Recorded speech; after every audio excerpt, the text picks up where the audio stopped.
Vice President Kamala Harris tried to explain AI to Americans, and she really gave it her best shot.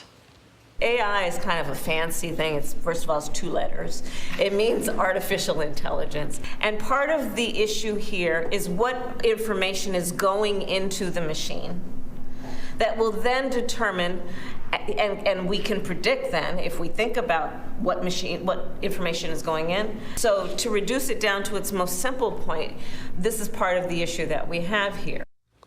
Fox Across America host on Fox Nation and Fox News Radio, Jimmy Failla, joins us now. Jimmy, when you think about Kamala trying to describe AI, doesn't this remind you of those wildlife shows where there's like a newborn gazelle being chased by a lion and you know it's going to end horribly? It's not going to work. Right. Well, this is actually a step forward, because up until an hour ago, she actually thought AI meant Allen Iverson. Right. She's like, he's a great guard, played for the 76ers. Oh, no. It's a disaster. Practice? You know, we talking about practice? You know what I think is going on here? Okay, and I want to give her credit for this. You know how they say treat people the way you want to be treated? Yes. Okay, she's treating the world like 3-year-olds because she has the intellect of a 3-year-old. She's obviously very uncomfortable in her skin. That's why you get all the redundancy and the infantilizing language. AI, it's two letters, as if people were sitting on the edge of their seat going, by the way, how many letters is that? It's fancy. Do we have can we get some clarification up there in the booth? She does tend to explain things a lot. Here's another example. This issue of transportation is fundamentally about just making sure that people have the ability to get where they need to go. Again. There is also the Ukraine is a small country. Russia is a big country, and that's the explanation of the war. Is everything people hate about certain sports announcers that say obvious things? Well, the team that scores the most points is going to win this thing.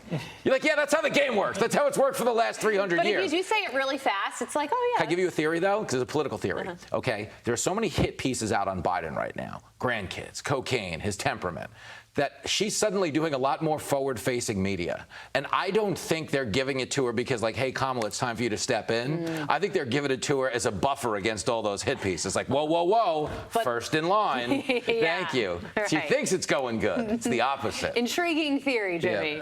Mika Brzezinski over there at MSNBC has an interesting thought on all of this. She blames the 80-year-old Biden's staff for making him look bad in public. Watch.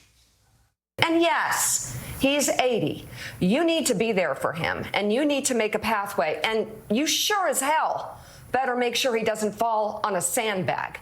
And I blame the staff for that. So do a better job, because you can't have these video images of the president tripping or the president like going the wrong way. He can handle the presidency. You have to handle his schedule and where he goes. Jimmy, he's the most handled and managed president ever in the history. What more does Mika want? Actual puppeteering, like moving his arms and hands? Like he's got a pre-selected list of reporters to call on. So there's a card there, okay? He oftentimes has someone showing him how to get off the stage because he gets lost, okay?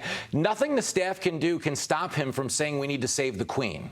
Like, what are they going to do? Just pre-record his messages at this point? Shaking air is a tough one to predict. Thank you. Anytime you shake hands with a visible man, it's tough for the staff to correct that. I mean, what do? Just shoot a person there at the last, here's my hand, shake it. And like in a roundabout way, she's just admitting he's not in a capacity to do the job. I don't hold that against him. We're all going to be that way. And it's not because of his age. I have an Uncle Sam who's 99, who's sharp as hell. He runs 5 miles a day. So it's not about your age. It's just about your condition. Right. Okay? He happens to be a little bit of a mess right now. Okay? If you saw the king leading him around last week, and there was, again, he was there to meet a queen, so he was a little befuddled, but that's weird.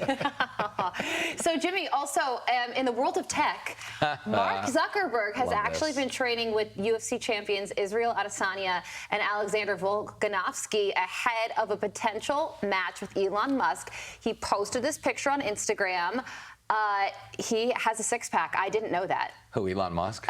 No, Mark Zuckerberg. Oh, I saw the Zuckerberg one. Me and you have talked about this before. Yes. 2 takes on this, okay? One, I didn't grow up with a big appreciation for UFC because as a cab driver, if I wanted to see violent fights, I'd just go to a Waffle House, like 2 in the morning. I've seen some of the best fights you've seen in any division you can think of. But the other thing is, yes, he's in shape. And I don't doubt Elon will get into some semblance of shape.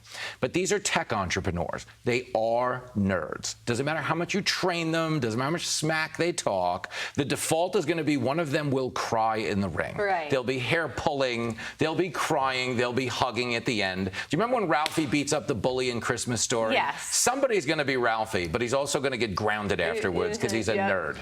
Before we let you go, you look like somebody who has a gambling problem. Who do you have in this fight? Oh, I take Musk all the way. I've already said this. Well, Elon Musk's mom says that he's not allowed to She doesn't want to fight. Which is so funny. Because Elon Musk, successful. She doesn't know That's not Zuckerberg is a happening. robot, dude. You can unplug him and you're fine. It's going to be great. We'll see if that fight happens. Who knows? It could.